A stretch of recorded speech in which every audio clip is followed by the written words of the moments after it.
Assalamualaikum warahmatullahi wabarakatuh. The Honorable Mr. Muhammad Rahmanan as the lecturer of this course and all of my beloved friends. First of all, let's say thanks to Allah Subhanahu wa Ta'ala who has given us mercy and change together here. And also let's convey prayers and greetings to our great Prophet Muhammad Sallallahu Alaihi Wasallam that has brought us to blessed religion that is Islam. On this nice occasion, me, Rahmatul Azizah, and my friend, Mukhlisina Lahuddin, will deliver a presentation about history and factors of the decline of fiqh and the period of awakening and renewing fiqh. So this is a table content of this presentation. Today we will discuss about history of the decline of fiqh, factors of the decline of fiqh, and the period of awakening and renewing fiqh. Let's move to the material.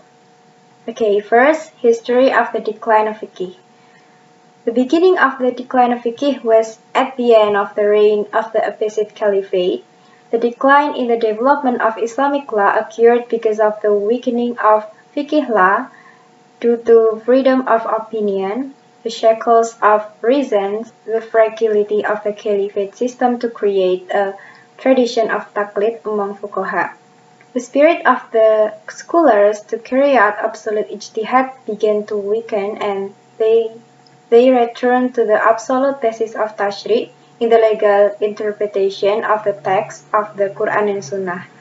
This resulted in the attitude of taqlid gradually growing evenly among Muslims. Jadi yang pertama yaitu sejarah kemunduran fikih. Awal mula kemunduran fikih ini adalah pada masa akhir pemerintahan Kekhalifahan Abbasiyah. Kemunduran perkembangan hukum Islam terjadi karena melemahnya hukum fikih akibat terbelenggunya akal pikiran dan rapuhnya sistem kekhalifahan hingga membuat tradisi taklid di kalangan para fuqaha. Dan semangat para fuqaha pada masa itu untuk melakukan ijtihad mutlak mulai melemah dan mereka kembali pada dasar tasyri' yang mutlak dalam pengistinbatan hukum dari Al-Quran dan Sunnah. Hal ini mengakibatkan sikap taklid ini berangsur-angsur tumbuh di kalangan umat Islam. Dan para ulama saat itu banyak sekali yang kehilangan kepercayaan diri untuk berijtihad karena mereka menganggap para pendiri madhab di masa lalu itu lebih cerdas dibandingkan mereka. Dan masa taklid ini jadi disebut juga masa para fuqaha fanatik terhadap madhab dan aliran mereka masing-masing. Mereka menulis kitab-kitab yang menjelaskan keistimewaan dari imam madhab mereka masing-masing. Okay, next. The period of decline in the development of Islamic law is called the period of taqlid and jumud.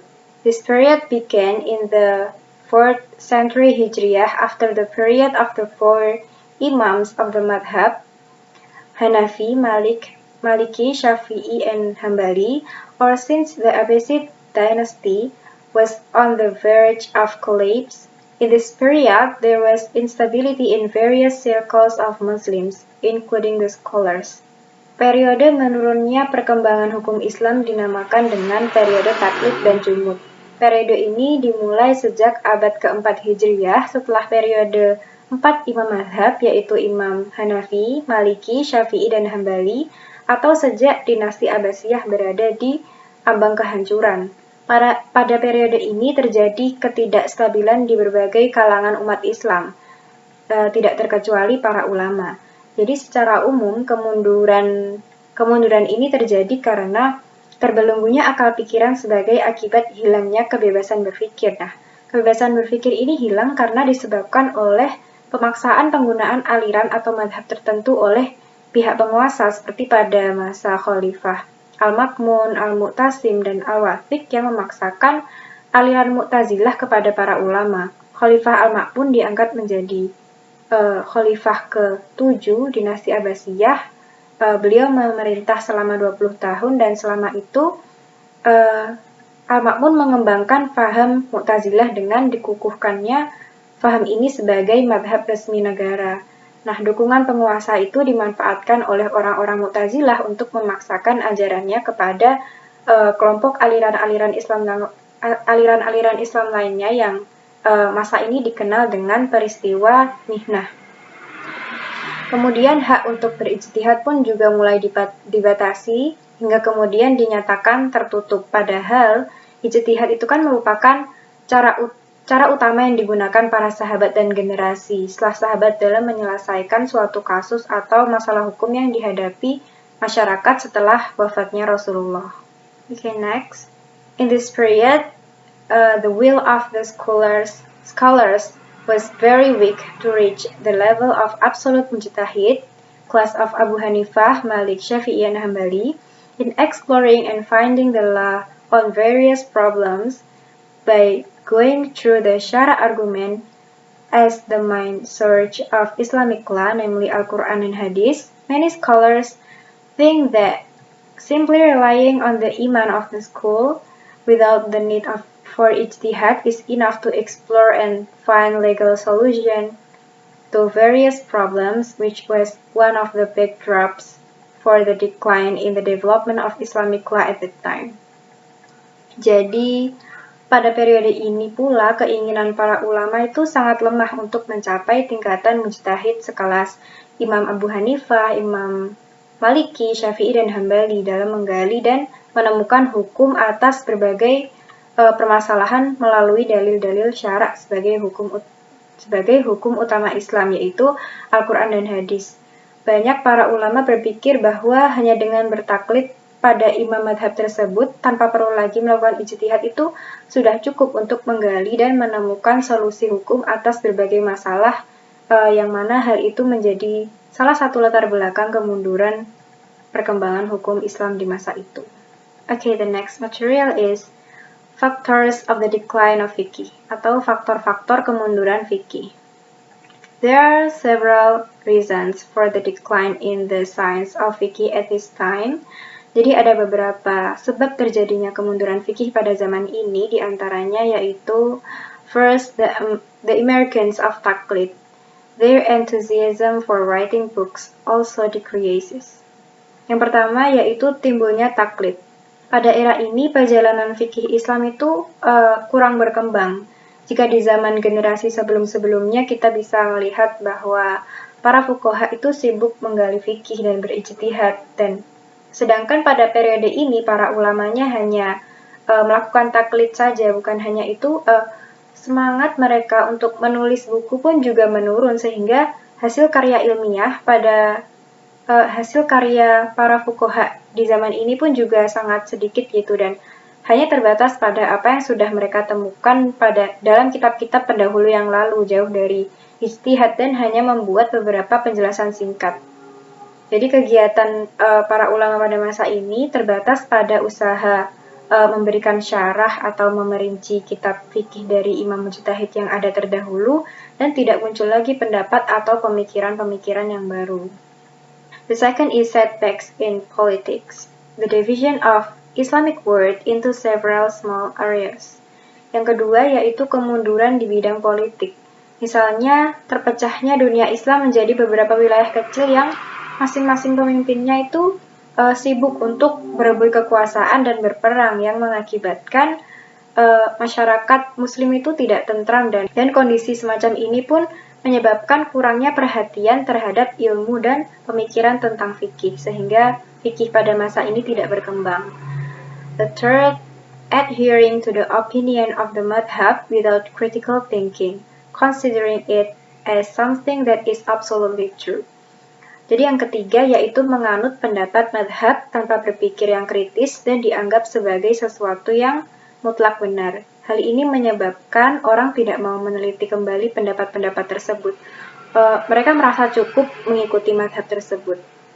Hal ini diperkuat lagi oleh penerapan satu madhab tertentu bagi suatu wilayah kekuasaan tertentu, misalnya pada masa Khalifah Al-Ma'mun yang tadi. The fourth, there have been many books of fiqh, reading it without being critical. Yang keempat yaitu telah ada banyak kitab-kitab fikih, Para ulama dengan mudah bisa menemukan jawaban-jawaban terhadap masalah-masalah yang dihadapi di dalam kitab fikih yang telah tersedia. Hal ini memang bermanfaat, akan tetapi apabila membacanya tanpa berpikir kritis dan tanpa membandingkan dengan pendapat-pendapat mazhab lain, dan hal ini mengakibatkan kehilangan kepercayaan terhadap potensi besar yang mereka miliki, tidak menghargai hasil ijtihad ulama-ulama lain, dan merasa pendapat mereka sendiri yang mutlak benar dalam masalah-masalah yang masih ijtihadi. Nah, hal ini pun akan mengarah kepada sikap tertutup yang mengakibatkan fikih itu tidak berkembang. The fifth, work of the scholars.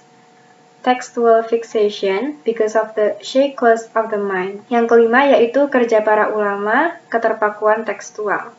Para ulama pada periode ini betul-betul berada dalam keterpakuan tekstual. Keterpakuan tekstual ini terjadi karena terbelenggunya akal pikiran sebagai akibat hilangnya kebebasan berpikir. Kebebasan berpikir ini hilang, yaitu disebabkan salah satunya karena pemaksaan penggunaan aliran atau madhab tertentu oleh pihak penguasa seperti pada masa Khalifah Al-Ma'mun, Al-Mu'tasim, yang pada saat itu mereka memaksakan paham Mu'tazilah kepada para ulama. Okay, I think that's all material that I can deliver. The next material will be presented by my friend Mukhlisin Alahuddin. Okay, thank you for the opportunity. I will continue the material about the period of awakening and renewing fiqh, yaitu mengenai periode kebangkitan dan pembaharuan fikih. This period began against the background of the backwardness of Muslims in various parts of the world. Even some Muslim areas have been colonized by the West, experts and jurists at that time saw the backwardness of Muslim due to the vacuum of Muslim in thinking, especially in the development of fiqh. Muslims are starting to realize the reform in Islam must be carried out, because without reform in Islam, it will run its place, and this makes Islam increasingly backward.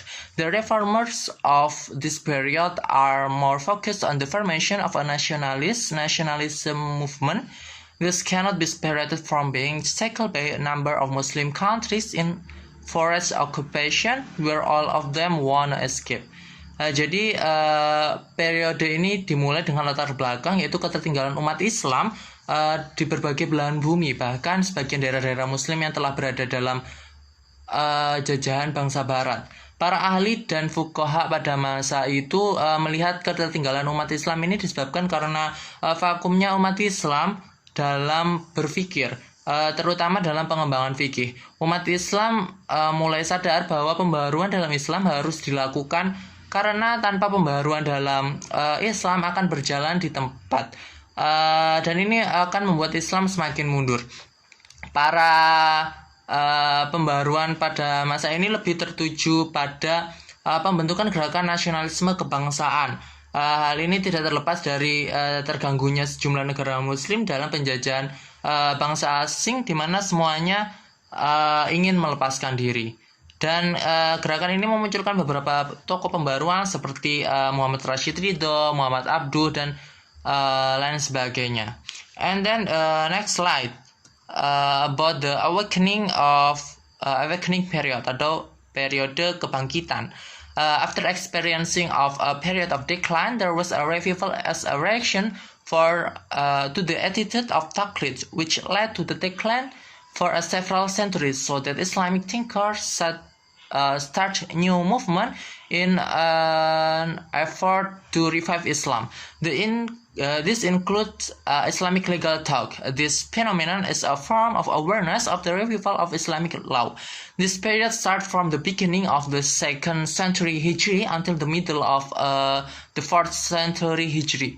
In this very rapid progress, fiqh produced laws and regulation to regulate various affairs so that Muslims feel the peace and tranquility of these laws.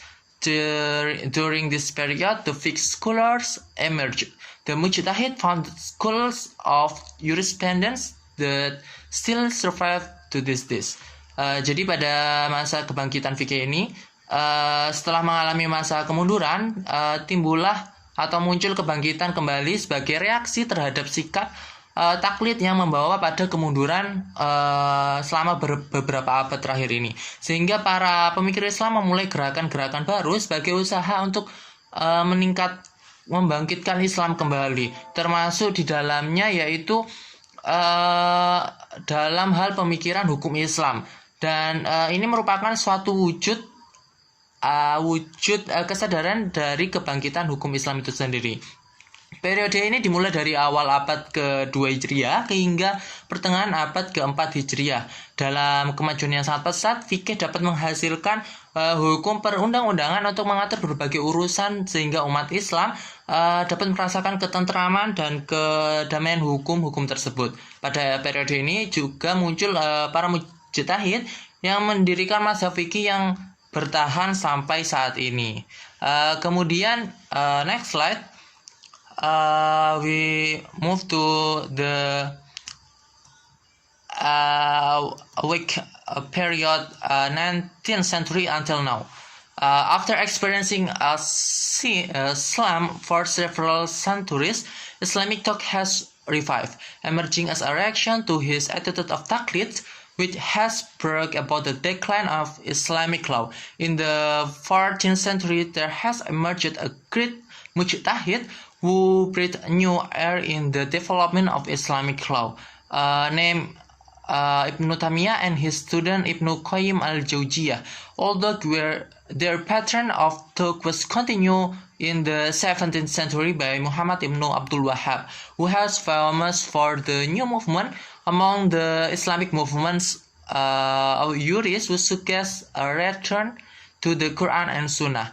This movement by Professor Muhammad Daud Ali in his book Islamic Law mentioned in as a Salaf movement or Salafiyah who want to return in the purity of Islamic teaching in the Salaf era or beginning the early generations. Setelah mengalami kelesuan dalam beberapa abad lamanya, pemikiran Islam ini telah bangkit kembali sehingga timbul reaksi yang merupakan reaksi dari sikap taklid yang telah membawa kemunduran dalam Islam. Pada abad ke-14 muncullah seorang mujtahid besar yang menghembuskan udara baru dalam perkembangan hukum Islam, yaitu Ibn Taymiyah dan muridnya yaitu Ibn Qayyim al-Jawziyah. Walaupun pola pemikiran mereka akhirnya dilanjutkan di abad 17 oleh Muhammad ibn Abdul Wahhab dengan gerakan yang dikenal sebagai gerakan salaf atau salafiyah, di mana gerakan ini yaitu gerakan yang ingin kembali kepada ajaran agama Islam di zaman permulaan atau salaf. And then next slide, we move to the reason of the awakening of fiqh. The revival of fiqh at this time was caused by several reasons behind this, including the first, the attention of the Abbasid Caliphs towards fiqh and fuqaha. This concern is seen in their attitude towards the fuqaha and referring to their opinions. The Caliph attention to the fuqaha and the granting of sufficient freedom to them to conduct scientific studies have encouraged the spirits of the fuqaha in producing fiqh products and scientific studies, so that each fiqh ijtihad freely and bring out the result of his ijtihad in fiqh problems. And second, the expansion of the Islamic state. In this vast country, there are many different traditions, so that ijtihad also varies according to difference in custom and tradition. On the other hand, Muslims are very enthusiastic about knowing Sharia law. They always refer and ask for a fatwa to the jurists, and the jurists answer and issues the laws of their problems. And the third, the birth of great mujtahid who have deep fiqh abilities in order to meet the needs as well as develop fiqh in the need of Muslim and the state. They establish fiqh madrasa involving fiqh leaders. And the fourth, the codification of the Sunnah. The Sunnah has been recorded and identified between the authentic and the da'if. This makes it easier for the fuqaha and helps them effortlessly Sunnah is the material and second source for fikih. Jadi kebangkitan fikih ini ada beberapa sebab, diantaranya yang pertama yaitu perhatian para khalifah Abbasiyah terhadap fikih dan fuqaha. Perhatian ini tampak pada sikap mereka yaitu mendekati para fuqaha dan merujuk pendapat mereka. Perhatian khalifah terhadap fuqaha dan pemberian kebebasan yang cukup kepada mereka untuk mengadakan kajian ilmiah dalam mendorong semangat para fuqaha dalam menghasilkan produk fikih dan kajian ilmiah, sehingga setiap para fuqaha yang berijtihad dapat secara leluasa dan memunculkan hasil ijtihadnya dalam masalah-masalah fikih. Kemudian yang kedua adalah meluasnya negara Islam. Di negara yang luas ini terdapat beraneka ragam tradisi yang berbeda-beda, sehingga ijtihad pun menjadi berbeda-beda pula, menyesuaikan perbedaan alat dan tradisi. Di sisi lain, umat Islam sangat antusias untuk mengetahui hukum syariat. Mereka selalu merujuk dan meminta fatwa kepada para fuqaha, dan para fuqaha pun menjawab dan istinbatkan hukum-hukum permasalahan mereka. Kemudian yang ketiga adalah lahirnya mujtahid besar yang memiliki kemampuan fikih yang mendalam, guna memenuhi kebutuhan sekaligus mengembangkan fikih dalam kebutuhan umat Islam maupun negara. Mereka mendirikan madrasah-madrasah fikih yang melibatkan para tokoh fikih. Dan yang keempat adalah kodifikasi sunnah. Sunnah telah dibukukan dan diidentifikasi antara yang sahih dan dhaif. Hal ini memudahkan fuqaha dan membantu mereka mereka tanpa perlu susah payah. Sunnah merupakan materi dan sumber hukum kedua dalam fikih. Okay, on the next slide, about the development of fiqh during the mujtahidin or fiqh mazhab. The end of the first country appear a mujtahid and for notable one schedule, there is a mujtahid Abi Hanifah, mazhab Maliki, mazhab Syafi'i, and mazhab Ahmad ibnu Hanbali. And then the development of fiqh in the Ottoman period, atau pengembangan fikih di masa Utsmani. The Ottoman government was founded in the early 14th century in Anatolia in Turkey and lasted for approximately 4 centuries. The Ottoman did not initially adhere to a particular mazhab, but later officially followed the Hanafi mazhab for fatwas and court.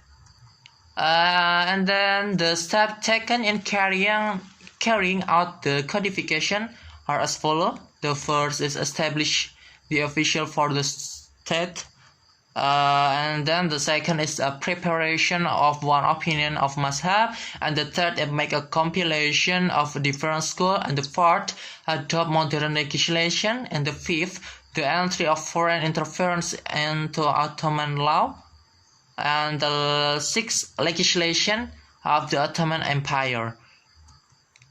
Oke, kemudian yaitu perkembangan fikih pada masa Utsmani. Pemerintahan Utsmani berdiri pada abad ke-14 di Turki dan berlangsung kurang lebih selama 4 abad. Utsmani pada mulanya tidak menganut suatu mazhab, tapi kemudian mengikuti mazhab Hanafi secara resmi untuk fatwa dan pengadilan. Dalam pengkodifikasiannya ada beberapa cara yang ditempuh dalam melakukan pengkodifikasiannya. Jadi yang pertama adalah menetapkan mazhab Hanafi resmi bagi negara. Yang kedua yaitu adalah penyusunan satu pendapat yaitu mazhab. Yang ketiga adalah membuat kompilasi dari mazhab yang berbeda-beda. Yang keempat mengambil perundang-undangan modern. Yang kelima adalah masuknya campur tangan asing ke dalam undang-undang Utsmani. Dan yang keenam adalah peraturan perundangan Kerajaan Utsmani. And then the next slide is the necessity of awakening fiqh. Recognizing the setbacks and weakness caused by the Western colonizers at the beginning of the 13th century, ideas, efforts, and movement for self-liberation and Islamic knowledge emerged from colonialism and Western influence, feeling the need to carry out a universal reform covering the field of education, social, political, economic, military, and so on in the Islamic world. According to Dr. Rarouk, the necessity of revival of fiqh is not just a historical need, but even a need for fiqh itself. This means ignoring fiqh from its development is tantamount to ignoring it in ruin, because the development is a necessity of its existence. This is what we see in the area of stagnation and rigidity of fiqh. Fiqh is no longer able to provide answer to new needs and problems that arise in the Islamic world. Even more tragically, it has crystallized as a result of the destruction of the building of Islamic society. Jadi keharusan kebangkitan fikih. Jadi kenapa sih harus kebangkitan fikih itu harus menyadari akan kemunduran dan kelemahan yang disebabkan kaum penjajah Barat pada awal abad ke-13 Hijriah. Timbullah ide-ide, usaha-usaha dan gerakan-gerakan pembebasan dari diri dan ilmu pengetahuan Islam dari penjajah dan pengaruh Barat. Merasa perlu mengadakan pembaruan yang universal meliputi bidang pendidikan, sosial, politik, ekonomi, dan lain sebagainya. Dan menurut Dr. Rarouk, keharusan kebangkitan fikih ini bukan sekedar kebutuhan sejarah, tetapi bahkan kebutuhan fikih itu sendiri. Ini berarti mengabaikan fikih dari perkembangannya sama artinya dengan mengabaikannya dalam kehancuran. Karena perkembangannya merupakan kebutuhan dari kemajuan umat Islam itu sendiri. And then, according to the scholars and jurists, there are four main patterns that stand out at the time of the rise of fiqh. Namely, the first is modernism. This pattern of thought was pioneered by a number of Muslim thinkers and scholars. Supporters of this pattern claim that Islamic fiqh is no longer able to respond to new development that arise from the multidimensionally of human needs and interests, which now tend to be more critical due to breadth of information and experience. And then the second is survivalism. Supporters of this pattern aspire to build fiqh thinking based on existing schools of fiqh.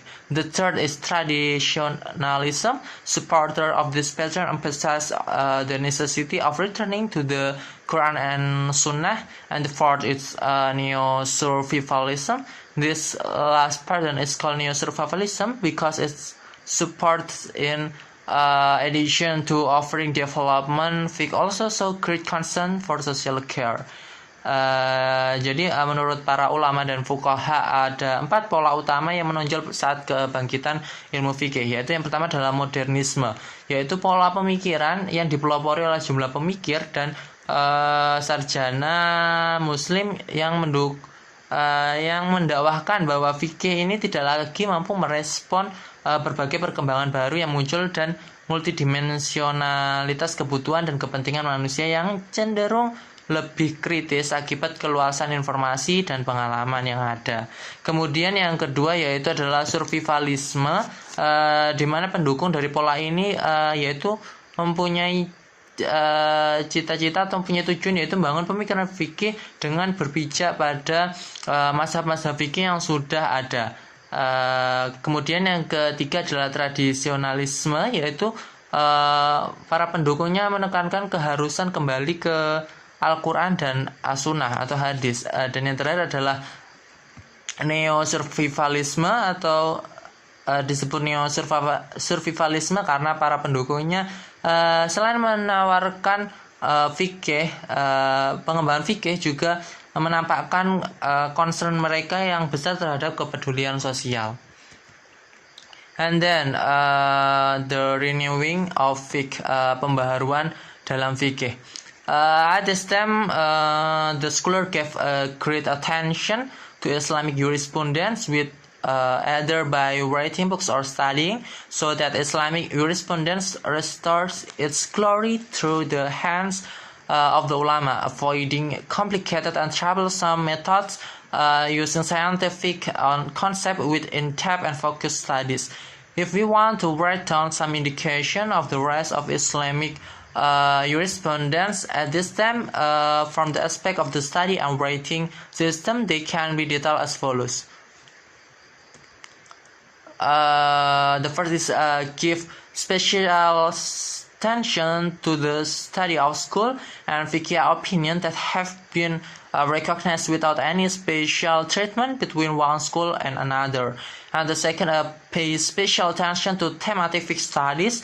And the third is pay special attention to comparative fiqh. And the fourth, establish scientific and study institution and publish fiqh in encyclopedia. Jadi yang selanjutnya adalah pembaharuan fikih.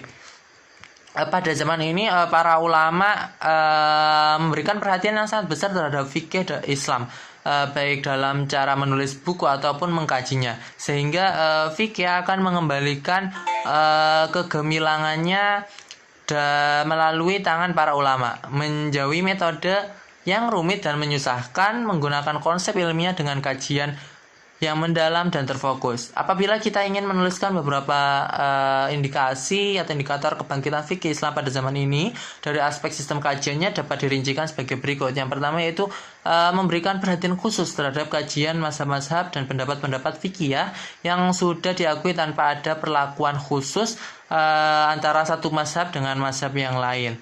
Kemudian yang kedua adalah memberikan perhatian khusus terhadap kajian fikih tematik. Pada zaman ini kajian fikih sudah beralih pada kajian kitab-kitab fikih klasik yang tidak memuat rumus dan kejumutan. Yang ketiga adalah memberikan perhatian khusus terhadap fikih komparasi. Dan yang keempat adalah mendirikan lembaga-lembaga kajian ilmiah dan menerbitkan ensiklopedia fikih. And then some example of creativity in this area. The first is Institute for Islamic Studies at Al-Azhar, founded in Egypt in 1961 AD. This institution covers the field of the Quran and Sunnah, Fiqh Studies, Islamic Treasures, and Social Studies. And the second, Central Office of Islamic Affairs, under the coordinating of the Egyptian Ministry of Endowment.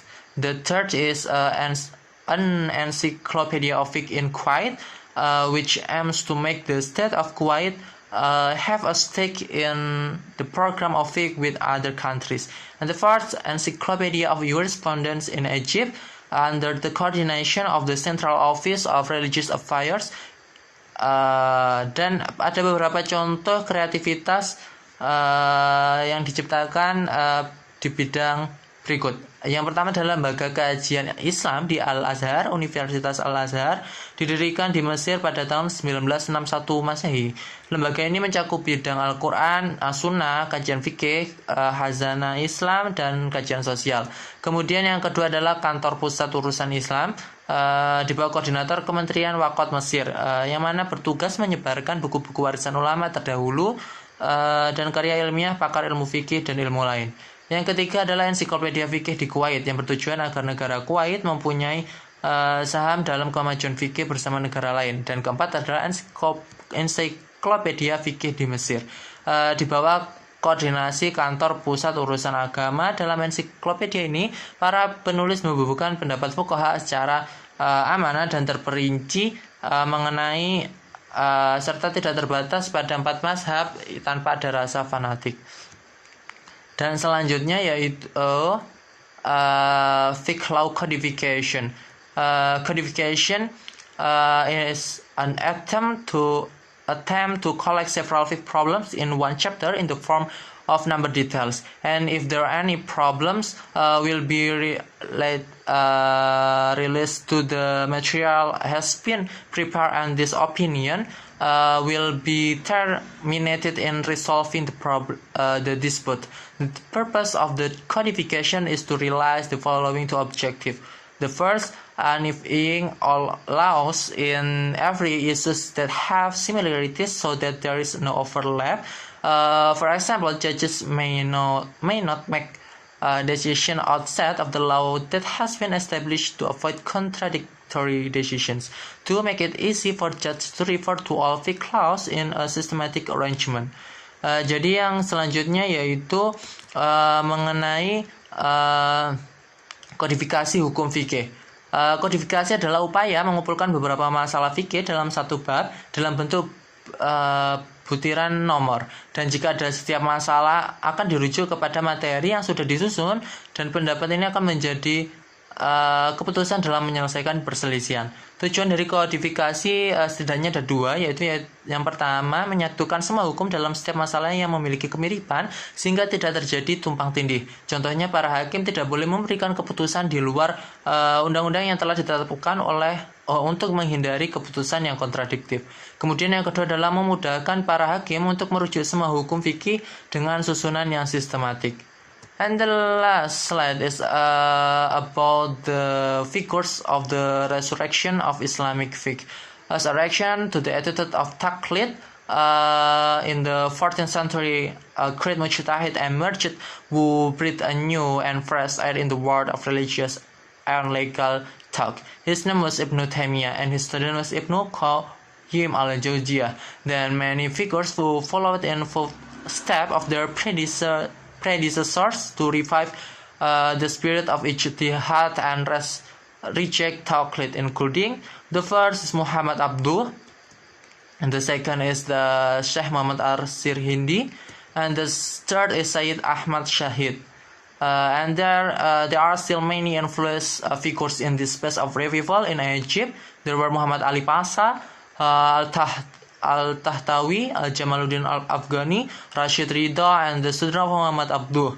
In Turkey, there are Sultan Mahmud II and Mustafa Kemal. In India, Pakistan, there are Sayyid Akhan, Sayyid Amir Ali, Muhammad Iqbal, and Muhammad Ali Jinnah. I think that is the presentation from our group. If you have any question, you can ask in the forum. Thank you for your attention. Wassalamualaikum warahmatullahi wabarakatuh.